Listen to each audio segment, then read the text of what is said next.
the greatest video game ever made is Super Mario Brothers in all of its platform forms. Not necessarily once it got to be three-dimensional, but when it was in its platform.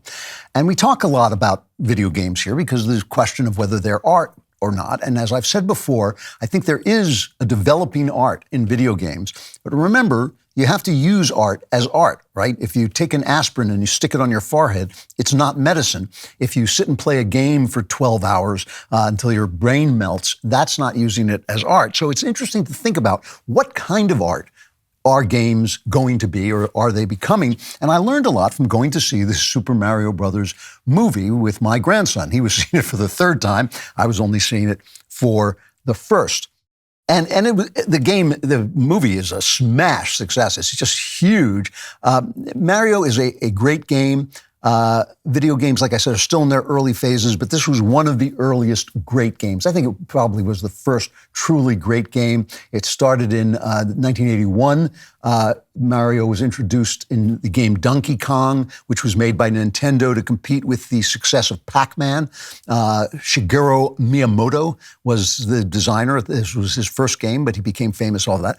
And Donkey Kong was set on a construction site in New York City. The donkey was the gorilla named Donkey Kong was the bad guy. He stole the girl, and the hero was at first named Jumpman. He was a carpenter on a construction site, and he had to climb up the rigging to get to Donkey Kong, and Donkey Kong would throw stuff at him and try to knock him down and kill him. And then there's a story that a landlord named Mario barged in on Nintendo of America and demanded rent, and so they decided to name Jumpman Mario after him. The girl who was stolen was originally named Lady, but she became Pauline, and that's a reference. I assume you've heard of The Perils of Pauline. The Perils of Pauline were a series of silent films. They are famously remembered for Pauline being tied to a railroad track, screaming, "Help, help," but that never happened. There was some films where women were tied to railroad tracks, but it was not Pauline. Pauline was actually kind of a spunky heroine. She was an heiress, and she wanted to have adventures before she got married. And so she would go off and have adventures, but there was a guy who was always chasing her, trying to steal her money. And she would sometimes be rescued by her patient, waiting to be married fiancé, but sometimes she'd get away on her own, and that's why this woman was called Pauline. So Mario would climb up to rescue Pauline, and that's where you got the first really woman in peril, damsel in distress in video games. And the developers finally started a sequel, and that involved creatures coming up through the pipes in New York City's sewer system. So they changed Mario to a plumber, and they gave him his brother Luigi as well. And at one point, the designer said that Mario was too big, so we had to shrink him.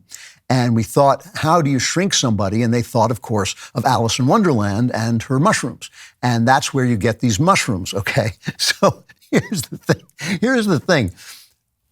When I saw video games, I've told you this before, I just loved them so much. From Pong on, the minute I saw Pong, I thought this was great. I've told you I injured myself playing Space Invaders. I played it so much. But when this thing came into my house, I was just gobsmacked. I mean, I sat there, my mouth opened. I thought, an Italian plumber, because I didn't really know, I wasn't following this stuff. I wasn't following Donkey Kong or any of that. And I thought, an Italian plumber stomping on mushrooms to rescue a princess from a gigantic turtle. They put the turtle in because they wanted Mario to be able to hit from below, and the turtle would be vulnerable from below.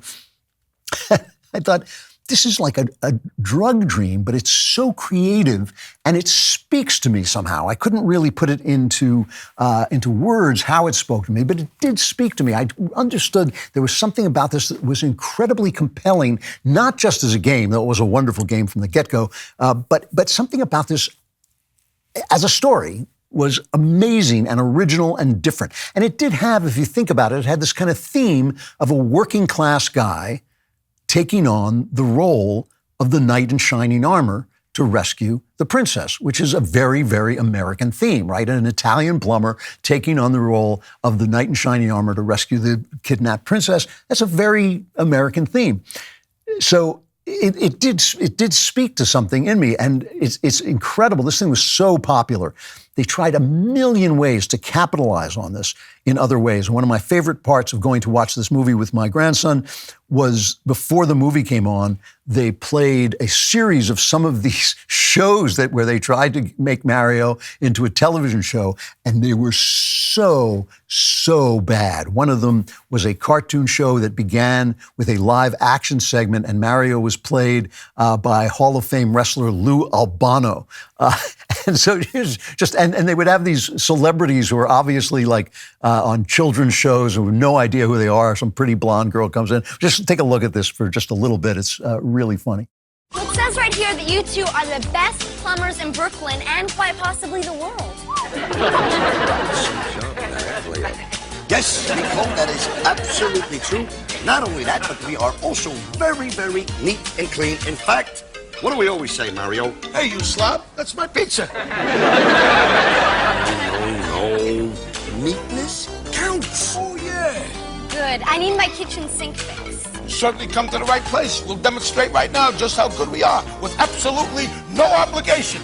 There are all these jokes about Italian food, pizza, and everything like that makes them sound pizza. So then there'd be a cartoon, and the cartoon was just awful, like all of these cartoons from that time. They're just all of them are terrible. I'll play just a little bit of it. Here's Mario and one other princess. Please, Mario, Toad saved my life 100 times. We've got to save his.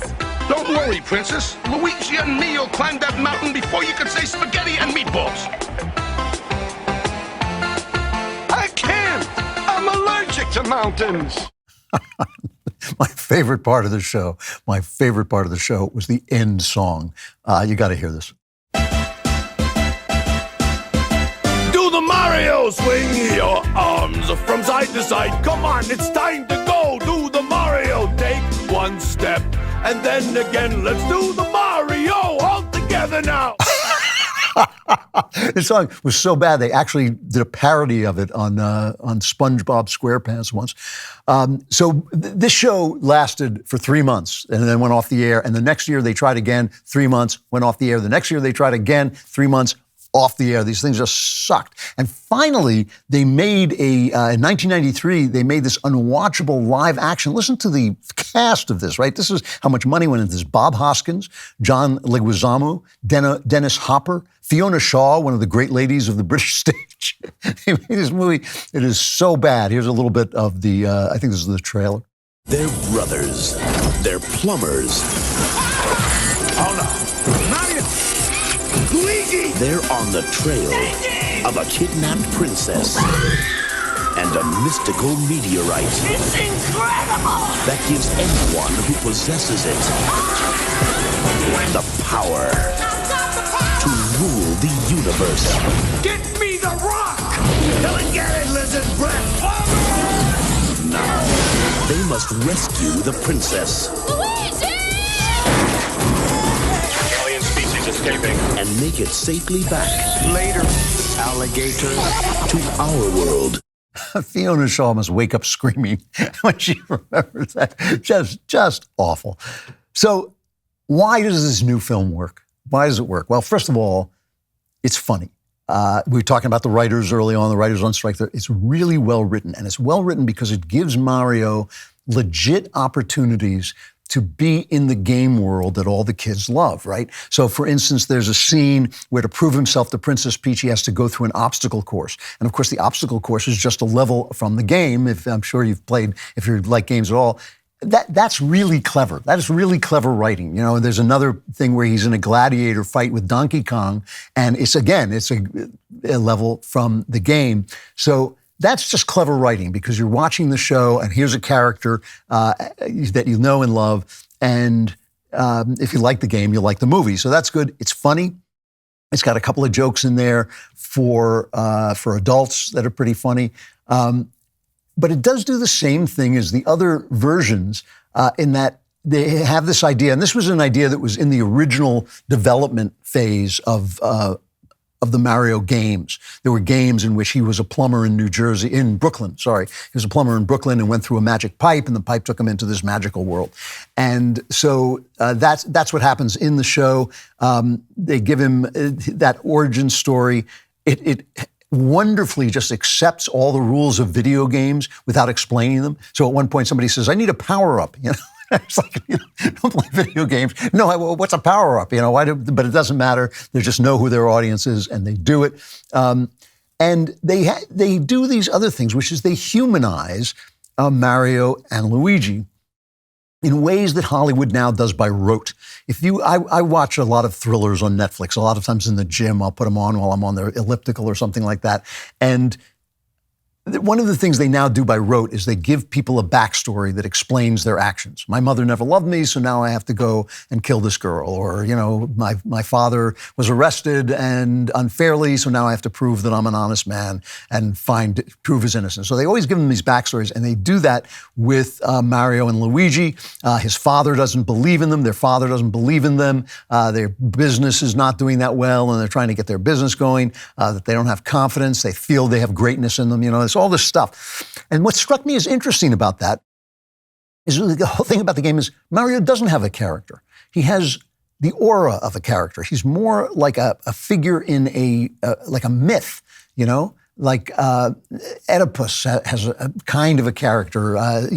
Psyche has kind of a character, but not really. They kind of represent something. And Mario is like that too. He's cheerful. He's intrepid. He's Italian in a funny way. Let's go, But he really just represents something, which is a working class guy in a King Arthur fable, right? That's basically what he represents, and that's why he's so lovable. Kind of working man immigrant.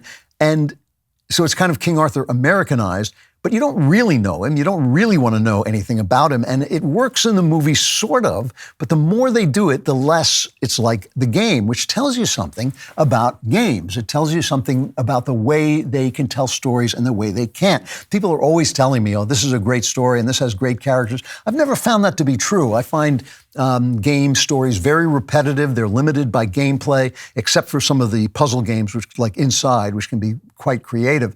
But the gameplay draws you in to a visual world. And this is the thing I think games are moving toward. I've talked about this before. Movies used to be the scripts for movies used to be much longer. An old-time script, because it was based on stage plays, were like 250 pages long because they had all this dialogue. Then Alfred Hitchcock and others, but primarily Hitchcock, came along and what they said was, no, this is actually a visual medium. It is literally moving pictures that tell a story. And Hitchcock would have in Vertigo, there's like 30 minutes without any dialogue in it. He didn't care for dialogue. He didn't like sound. He just wanted to tell a story with images. And that's basically what movies have become. They become a series of images that tell a story with some iconic lines. Make him an offer he can't refuse. Play it again, Sam, whatever the line is that you remember. But really what you're seeing is visuals, faces, big faces coming together, beautiful faces kissing each other. That's really what you're seeing in the movies. And I think what games do is they invite you in to a visual world in a way that no art form has ever been able to do before. The game is a tool for engaging you in that world, but it's the world that matters. And what I think is happening to games ultimately is that they will become three-dimensional. You'll be wearing an Oculus or something like that, and you will just be bathed in this story, surrounded in this story, and you will be in the story through the gameplay. And they're moving toward that now. It's not a question of choose your own adventure. The story can be just as rigid as any story, but you will actually be physically in it. And I think that is going to be awesome. I don't think it's happened yet. I think games have plateaued. I don't think they're getting any better right now, but I think they're going to need new technology and to use the Oculus technology more. But this kind of pointed out to me that a movie is different. A book is different than a game. They're art forms, but they're different kinds of art forms. I do not think, really, that this is a storytelling art form. I think it's an immersion art form. It's something that immerses you in the visual world through gameplay. As Hamlet said, the game's the thing. No, he didn't say that, but he would have said it if he had ever played Super Mario. Before you go, don't forget to like and subscribe, and please subscribe to The Andrew Klavan Show wherever you get your podcasts.